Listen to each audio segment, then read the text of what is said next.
Foreign Minister, good of you to take the time this afternoon. Thank you so much for joining us here on Sky News. Thank you for having me. Good evening. A lot more diplomacy going on this week. Western leaders are getting together to talk about what more they can do to help Ukraine. I know that the US Secretary of State, Antony Blinken, visited your country yesterday, and the discussion was about just that. What more can countries like Estonia do? What was the outcome of those discussions? Yesterday, we had very important discussions with Secretary Blinken how the international community could support the end of the war in Ukraine, which was unjustifiably started by Russia.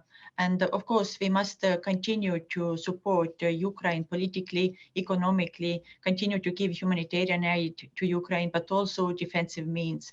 At the same time, it is very important to pressure the Russian Federation to stop this unjustified and very unfortunate war, which is totally unacceptable because it is severe violation of the international law, severe violation of security-related agreements of Europe.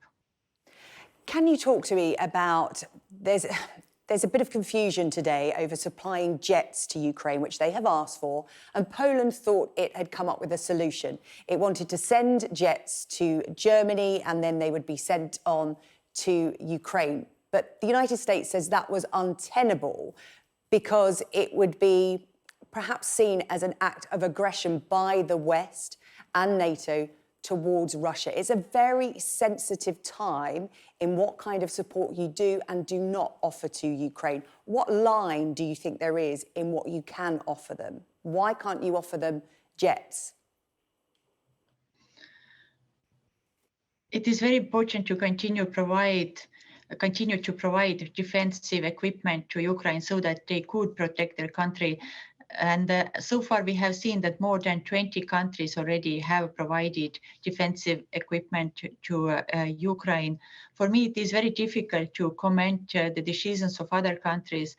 But what I can say that Estonia itself does not have fighters to provide, but we have provided and donated this kind of defensive equipment what we could deliver. And Estonia has already supported Ukraine with defensive equipment for about 200 million euros. It is big support for Ukraine, and we very much welcome that also other countries have provided different defensive means for Ukraine, which have been possible for them. Yeah, a lot being made of the fact that what is being supplied by NATO members and Western nations are defensive weapons. At what point is that not enough? Because President Zelensky, every time we hear from him, every time he makes an appeal to Western leaders, it's about wanting more. What if those defensive weapons aren't enough for Ukraine? Here, of course, it is very important to speak about the main goal. The main goal is to help to end this war. And therefore, we, the Western countries, we are trying to support, of course, Ukraine with defensive equipment so that they could defend their country. But at the same time, we continue with political pressure towards Russia so that Russia would stop this war, which they started, and also would withdraw their military troops from Ukraine. So we are working in two parallel directions with this regard. And of course, I totally understand the concerns of President Zelensky, because what we see, the war is not stopped yet. Therefore, international community must continue to work out opportunities how we can support to end this war. This war in Ukraine will be particularly alarming for the people of Estonia, because Estonia is one of the few NATO member states that has direct borders with Russia. And when your Prime Minister met with the Secretary of State, Antony Blinken, yesterday, she said that she is asking to establish a permanent and meaningful NATO forward defence in the Baltic region, a permanent defence. Because Estonia, you will be watching what's going on in Ukraine and feeling particularly vulnerable. Yes, we have seen Russia's aggressive behavior already for many years against its neighbors. And of course, this must be reflected also in documents of NATO. In NATO's last year summit, it was jointly agreed that Russia poses threat to transatlantic security.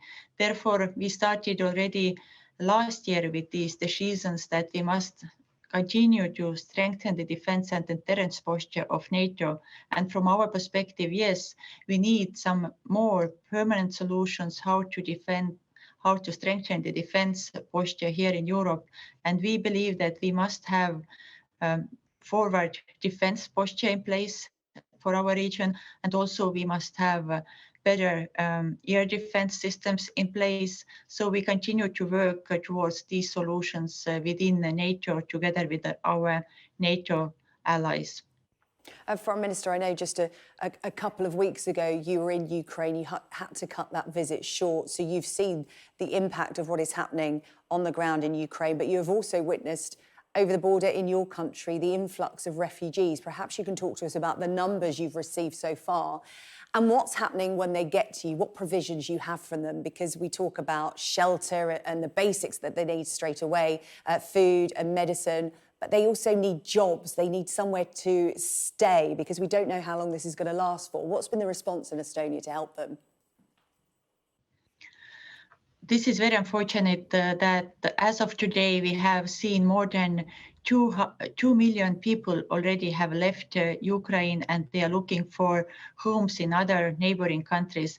In Estonia here, we have accepted, by today, we have accepted about 10,000 refugees.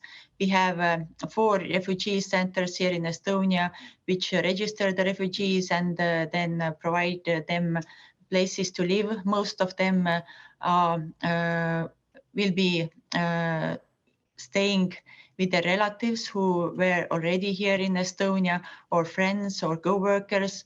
But if they don't have other place to stay, then we provide hotels for them for the period of time that there is another solution found for them.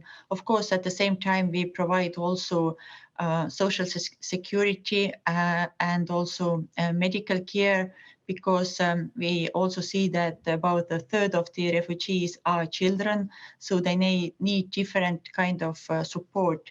And yesterday morning, I started my day also in the refugee center and wanted to see with my own eyes how this registration works out and how these people are helped in Estonia.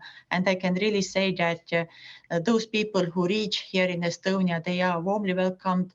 They have been provided with food, with help and assistance how to organize their life here in Estonia until they can return to home or transfer to other countries where they may have relatives or friends. And Foreign Minister, I'll ask you one final question, because this is a hotly contested topic in the UK at the moment. How slowly the wheels are turning to get Ukrainian refugees a visa to enter the UK. Just how quick is the process in Estonia? How quickly can people be granted entry into your country from the time they reach the border? In Estonia, Ukrainians can enter visa-free. Therefore, they just are packed into the buses mostly in Poland, or sometimes in other neighboring countries, and then they are brought to Estonia. We have NGOs in place who organize this transportation, and so basically they don't need any documents to enter Estonia, but of course here in Estonia we register them and provide with documents, also phone numbers and security codes, so that they can start their lives here in Estonia.